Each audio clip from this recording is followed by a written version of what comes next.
What's up, Music Fest fam? I got a really important video I'm bringing to you guys today. It's going to be all about how not to get scammed and how to safely buy tickets through resale websites.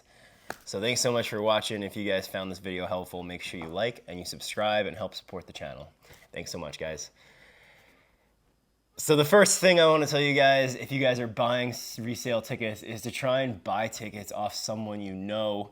That's obviously the safest way. If there's someone that can vouch for the person and you really do trust that person, then there's no reason to have fears. There's no reason to have doubts.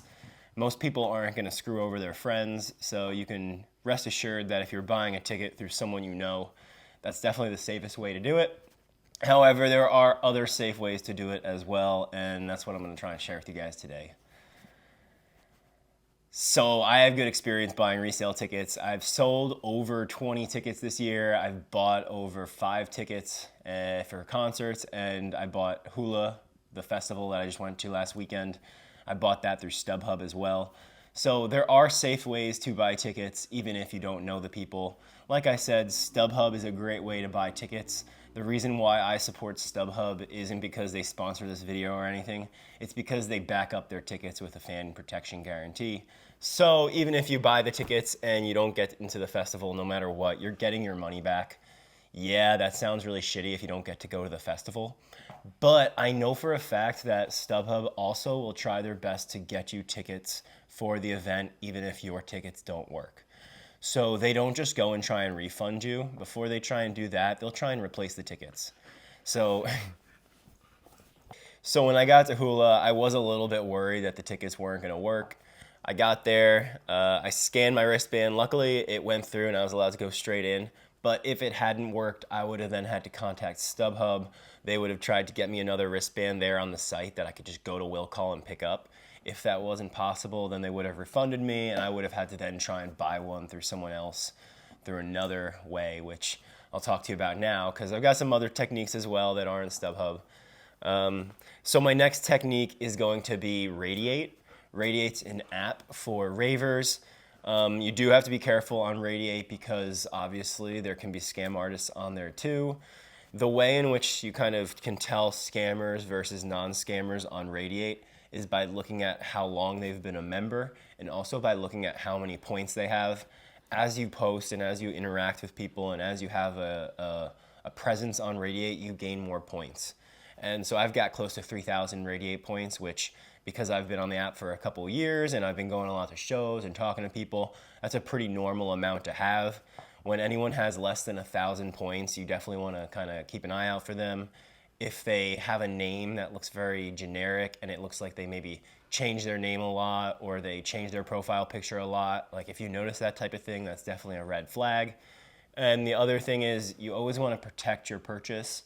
So no matter what website you're buying your tickets through, you want to go through a certain checklist of kind of things that you have to check for. So I'm going to go through that checklist in a second. But besides Radiate, the other place where I've kind of looked at tickets and where I've gotten tickets before is Facebook. Facebook is also a great place to look for tickets. But again, the groups in Facebook, you have to be really, really careful of, especially the groups that are for music festivals like Lost Lands or EDC Orlando. Because when people make these groups, the admins, they start out the groups as just open groups where everyone can join. Whoever likes EDC Orlando can join the group. But after a few months of growing members, they turn the page into a ticket sale page. And they usually do this with the intention of scamming people themselves. They don't want other people to sell tickets to other people in the group.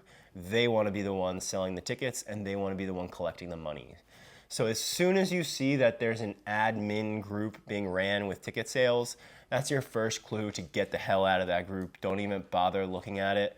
There's like a 0.01% chance of ever getting any legitimate ticket in that group. I know I've had friends that were scammed that way before. I felt horrible for them. And the sad thing is I already knew this before they got scammed. It's just they didn't talk to me beforehand, so I didn't have the ability to help them. But that being said, keep an eye out for scammers. They're all over, guys. It's really, really sad these days.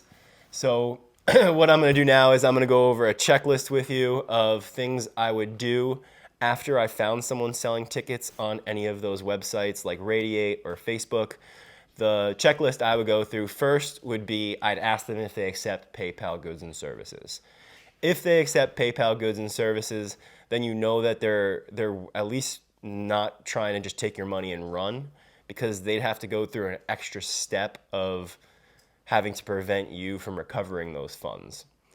So PayPal goods and services is the first thing I would ask. The second thing I would ask is, are they willing to FaceTime me? Are they willing to video chat with me? Or can they show me in some way that they are who they say they are? If they're able to do that, again, they're willing to put their name out there, they're willing to ID themselves, another sign that they're not a fake person, they're not trying to just take your money and run. And finally, the last step I would take in order to make sure that I'm not being scammed is that I would kind of do my research. I would go and look at their profiles on other pages. If they have a Facebook profile, make sure you click on their profile, go look at the groups they belong to, go look at the things they like, go look and see if they have pictures, go look and see if all the pictures were updated on the same date, because that's usually a good sign. If they only have 20 pictures on their Facebook page and all 20 of them were uploaded on April 19th, 2023, it's a little sketchy of a sign that this person probably isn't active on Facebook. And if they are active, why haven't they updated pictures in 3 years, but they're active on this Facebook group? So definitely keep an eye out for Facebook, keep an eye out for Radiate. I would try and stay away from those unless you know a person or you can get vouchers from someone else through the group. And like I said, I would go more towards the legitimate places like StubHub. I would go towards the ticket resale sites like Fan for Trade or Cash for Trade or something like that, where you can sell tickets for trades and you can kind of make, you could set your price and people will offer on it and stuff like that.